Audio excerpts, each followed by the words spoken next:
नमस्कार दोस्तों, स्वागत है आप सभी का एक्सपर्ट क्लासेस साधना की प्लेटफॉर्म में। दोस्तों आज आपकी क्लास होगी प्रीवियस ईयर के क्वेश्चन, यानी कि जो एमपी पटवारी 2017 में जो क्वेश्चन हुए थे वो आज हम आपके लिए लेकर आए हैं।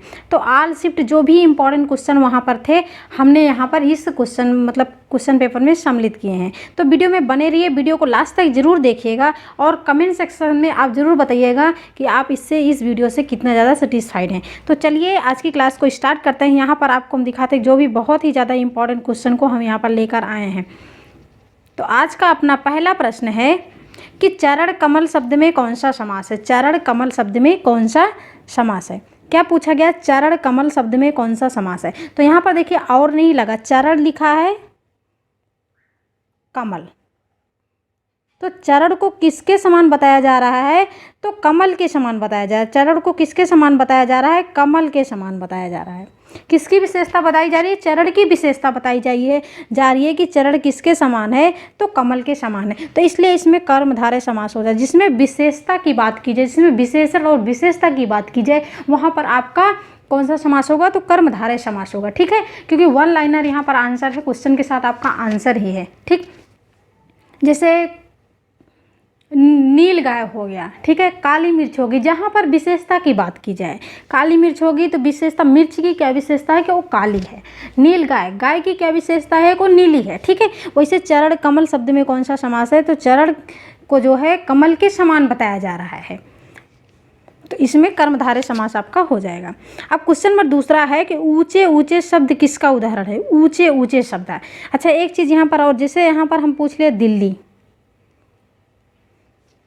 तो एक ऐसा शब्द है, ये जो दिल्ली है एक ऐसा शब्द है। तो ऊंचे ऊंचे शब्द किसका उदाहरण? जहाँ पर एक ही शब्द बार बार आए, यानी कि एक ही शब्द कितनी बार आए? जो 2 बार आए। तो ऊंचे ऊंचे शब्द के बीच में देखो डैश होगा, यहाँ पर थोड़ा सा छोटा सा डैश होगा, तो यहाँ पर पुनरक्त शब्द हो जाएगा। लेकिन जो दिल्ली है यहाँ पर देखिए ला शब्द की आवृत्ति कितनी बार हुई है? 2 बार हुई है। तो यहाँ पर हो जाएगा आपका द्विरक्त व्यंजन। क्या हो जाएगा? द्विरक्त।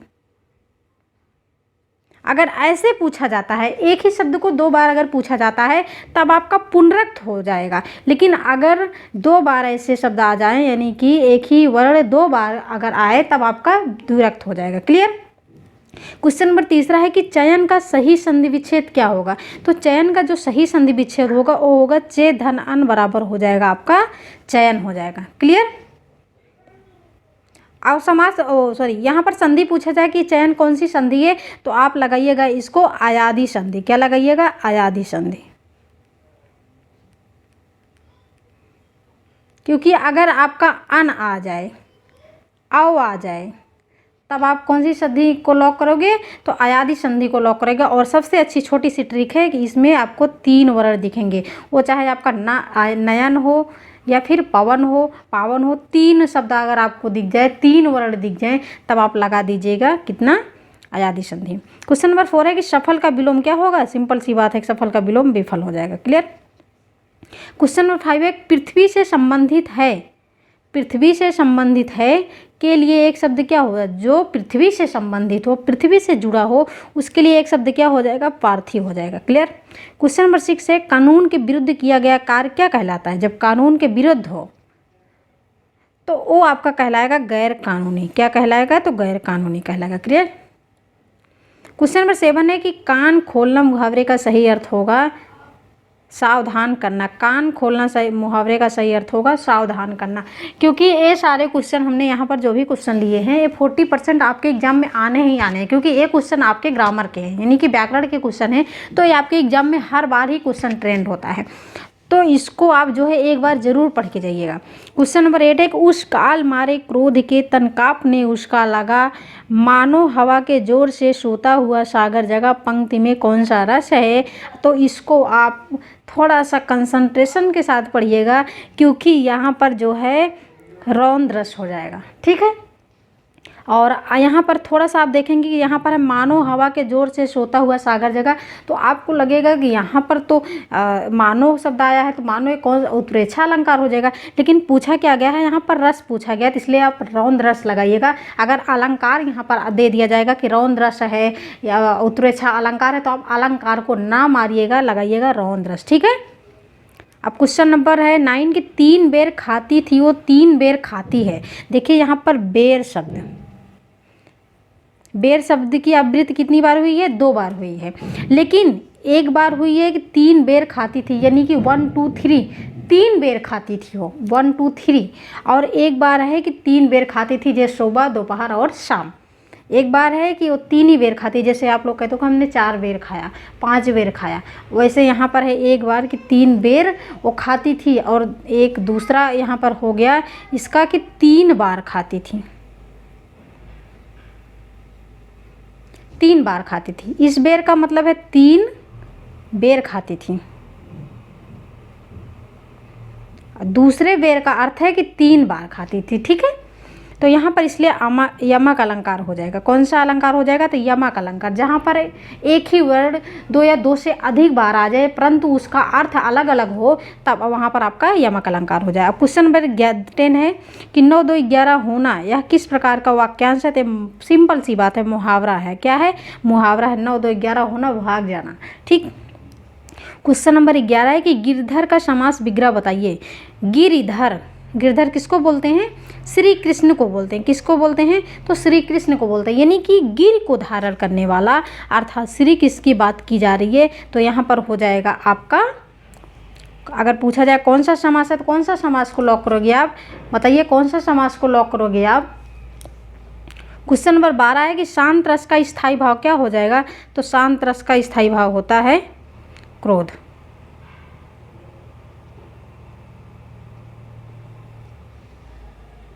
यहाँ पर थोड़ा सा मिस्टेक हुआ है, शांत रस का स्थायी भाव होता है निर्वेद।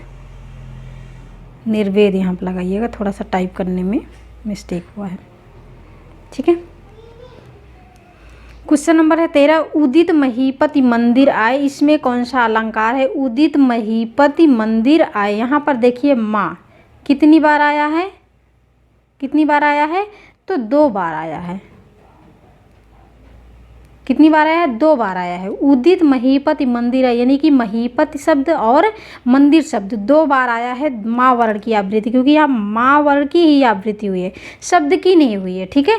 अगर वर्ण की आवृत्ति हो तब आपका अनुप्रास अलंकार हो जाएगा। अगर यही महीपति महीपति शब्द 2 बार आ जाता तब आपका यमक अलंकार होता, लेकिन अर्थ वहाँ पर बदल जाता। क्लियर?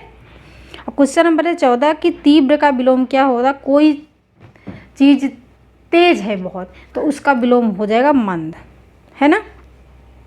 क्वेश्चन नंबर 15 है कि नहाया धोया शब्द में कौन सा समास है? तो यहाँ पर आप देखिएगा, क्या बीच में डैश है? क्या बीच में डैश है? तो जी हाँ, बीच में यहाँ पर डैश है, लेकिन एक चीज़ और यहाँ पर देखिएगा कि एक शब्द का दूसरा अपोजिट होना चाहिए। एक शब्द का दूसरा कैसा होना चाहिए? अपोजिट। जैसे रात है, रात के बीच में क्या है? हम डैश लगा दिए, लेकिन रात का अपोजिट क्या होता है? दिन होता है ना।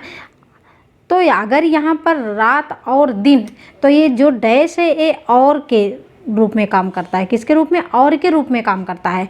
तो जब रात और दिन के बीच में डैश है तो आपका हो जाएगा यहाँ पर द्वंद्व समास। लेकिन थोड़ा सा ध्यान रखिएगा कि यहाँ पर आपको अपोजिट मिलना चाहिए, पहले का अपोजिट मिले। अगर एक ही शब्द 2 बार यूज किया जाता है, जिसे रातों रात बातों बात, तब आपका ये जो है द्वंद्व समास ना होकर कर्मधारय समास हो जाएगा। क्लियर? लेकिन अगर बीच में आपको डैश दिख जाए ऐसे, तब आप लगाइएगा द्वंद्व समास। क्लियर? क्वेश्चन नंबर 16 है कनक कनक ते 100 गुनी माँ दत्ता अधिकाय या खाए बौराय जन या पाए बौराय। यहाँ पर देखिए कनक कनक ते 100 गुनी माँ दत्ता अधिकाय या खाए बौराय जन या पाए बौराय। यहाँ पर कनक कनक शब्द की आवृत्ति कितनी बार हुई है? तो 2 बार हुई है। एक कनक का अर्थ होता है धतूरा और दूसरे कनक का अर्थ होता है धातु, यानी कि सोना। तो यहाँ पर हो जाएगा आपका यमक अलंकार हो जाए। जब शब्द की बात करेगी, शब्द एक या एक से अधिक बार आवृत्ति हो परंतु उसका अर्थ जब बदल जाता है तो आपका तुरंत हो जाएगा यमक अलंकार। क्लियर? क्वेश्चन नंबर 17 है कि राजस्थानी, पश्चिमी हिंदी, पूर्वी हिंदी तथा बिहारी हिंदी कौन सी भाषाएं हैं? ये सभी जो राजस्थानी हो गया, राजस्थानी हिंदी, पश्चिमी हिंदी, पूर्वी हिंदी तथा बिहारी हिंदी, ये कौन सी भाषाएं में आती है? तो ये आपकी पहाड़ी भाषाओं में आती है। किस में आती है? पहाड़ी भाषाओं में आती है। तो यहाँ पर आप लॉक करिएगा पहाड़ी। क्वेश्चन नंबर 18 है कि आंखें 4 होना, मुहावरे का सही अर्थ क्या होता है? तो आंखें चार होना, आप आमने सामने जब बैठते हो तो कहते हो नहीं आंखें चार होना, तब आपका हो जाएगा इसका मुहावरा आमने सामने होना। क्लियर। क्वेश्चन नंबर 19 है कि शिक्षक ही देश को भ्रष्टाचार से मुक्त कर सकता है। एक शिक्षक ही होता है जो देश को भ्रष्टाचार से मुक्त करता है। उचित निपात शब्द को बताइए। इसमें निपात शब्द क्या है, तो यहाँ पर देखिए हमने जो ही शब्द है इसका थोड़ा सा कलर चेंज कर दिया जिससे कि आपको पता लगे, ऐसे आप ध्यान नहीं दे पाओगे। अगर निपात की बात की जाए तो कुछ ही शब्द हैं जो कि निपात में आते हैं, जैसे आपका ही हो गया, भी हो गया, केवल हो गया, ठीक है, ये सभी निपात में आते हैं। कुछ ही शब्द होते हैं जो निपात में आते हैं, जिसको बोलते समय अधिक जोर पड़े जिस पे, वो आपके निपात शब्द कहलाते हैं। जैसे हम भी जाएंगे, हम भी मार्केट जाएंगे, तो भी शब्द पे जोर पड़ रहा है। जैसे शिक्षक ही देश को भ्रष्टाचार से मुक्त कर सकता है, तो जो ही शब्द है इसमें क्या है, निपात है। जब निपात की बात करें तो आपका ही हो गया, भी हो गया, केवल हो गया, ये सभी निपात शब्द में आते हैं। क्वेश्चन नंबर है 20 कि जिसके हृदय में ममता ना हो के लिए एक शब्द क्या होगा, निर्मम होगा। जिसके हृदय में ममता ही ना हो उसको आप निर्मम के नाम से बुलाइएगा। क्लियर। अब क्वेश्चन नंबर है 21 कि विश्व जनसंख्या दिवस प्रत्येक वर्ष मनाया जाता है। विश्व जनसंख्या दिवस प्रत्येक वर्ष कब मनाया जाता है, तो 11 जुलाई को मनाया जाता है। कब मनाया जाता है, 11 जुलाई को मनाया जाता है। क्लियर। क्वेश्चन नंबर 22 है कि वर्ष 2011 की जनगणना के अनुसार मध्य प्रदेश के किस जिले में साक्षरता की दर सबसे कम है। देखो मध्य प्रदेश की बात की जाए या फिर कहीं की बात की जाए तो जनगणना आपकी 1972 में हुई थी, उसके बाद दूसरी बार आपका 2011 में हुई थी, अब 2021 में होनी थी जो कि अभी तक नहीं हुई। तो जनगणना आपकी होती है 10 साल बाद। कितने साल बाद होती है, तो 10 साल बाद होती है। तो ये वो जो है यहाँ पर पूछा गया है कि वर्ष 2011 की जनगणना के अनुसार मध्य प्रदेश के किस जिले में साक्षरता की दर सबसे कम है, तो आपकी हो जाएगी अलीराजपुर। याद रखिएगा कि मध्य प्रदेश का ही पार्ट है अलीराजपुर।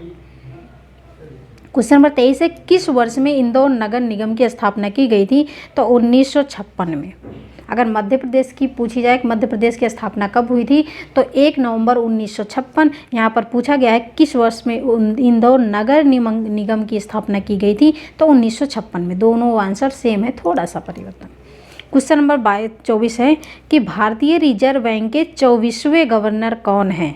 भारतीय रिजर्व बैंक के 24वें गवर्नर कौन हैं, तो उर्जित पटेल हैं। कौन है, उर्जित पटेल है। अभी प्रेजेंट में कौन है, कमेंट बॉक्स में ज़रूर बताइए। क्वेश्चन नंबर 25 है प्राचीन काल में कौन सा शहर अवंतिका के नाम से जाना जाता था, तो आपका हो जाएगा उज्जैन। क्या हो जाएगा, उज्जैन हो जाएगा। क्वेश्चन नंबर 26 है कि मध्य प्रदेश के किस जिले में सर्वाधिक आलू का उत्पादन होता है, तो हो जाएगा आपका छिंदवाड़ा। छिंदवाड़ा जो है जिले में आलू का उत्पादन सबसे ज़्यादा होता है।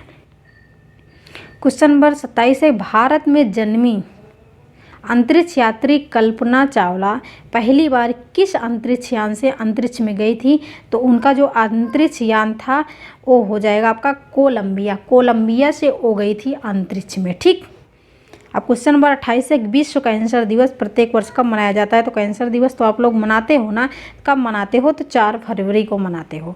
विश्व कैंसर दिवस प्रत्येक वर्ष मनाया जाता है 4 फरवरी को। क्लियर। क्वेश्चन नंबर आपका 29 है कि 500 के नए नोट पर हिंदी एवं अंग्रेजी के अलावा कितनी भाषाएं प्रयोग की गई। यानी कि हिंदी और अंग्रेजी के अलावा भी उसमें भाषाएं प्रयोग की गई हैं। कितनी भाषाएं प्रयोग की गई हैं, तो 15 भाषाएं प्रयोग की गई। कितनी, 15। क्वेश्चन नंबर है 30 कि मध्य प्रदेश में कागज़ का कारखाना कहाँ स्थित है, तो होशंगाबाद रोड। ठीक, होशंगाबाद में। आप क्वेश्चन नंबर 31 है कि कौन सी फसल व्यवसायी फसल है। यानी कि कौन सी फसल है जो कि व्यवसायी फसल है, तो आपका हो जाएगा कपास। कपास जो है व्यवसायी फसल में आता है। अब प्रश्न नंबर 32 क्वेश्चन नंबर 32 है विज्ञान की वह कौन सी शाखा है जो मृदा जल तथा फसल प्रबंधन के सिद्धांतों और गतिविधियों से संबंधित है। यानी कि मृदा की भी बात की जाती हो और जल तथा फसल प्रबंधन के सिद्धांतों की भी बात की जाती हो, वो किस विज्ञान से संबंधित है, तो आपका हो जाएगा कृषि विज्ञान। ठीक है, वहाँ पर आपका एग्ज़ाम में गृह विज्ञान भी दिया होगा, तो गृह विज्ञान को नहीं लगाइएगा, क्योंकि वहाँ पर होगा आपका कृषि विज्ञान जो होता है वो मृदा जल तथा फसल सिद्धांतों की बात करता है। ठीक, क्वेश्चन नंबर 33 है कि कौन सी फसल गेहूं के साथ मिश्रित फसल के रूप में उगने के लिए उपयुक्त है, तो सरसों हो जाएगा। आप देखते हैं कि गेहूं के साथ आप बीच बीच में सरसों को क्या कर देते हैं, बो देते हैं, तो उसके गेहूं तो तैयार उतनी जल्दी नहीं होता, लेकिन कि आपका सरसों क्या हो जाता है, वो मार्च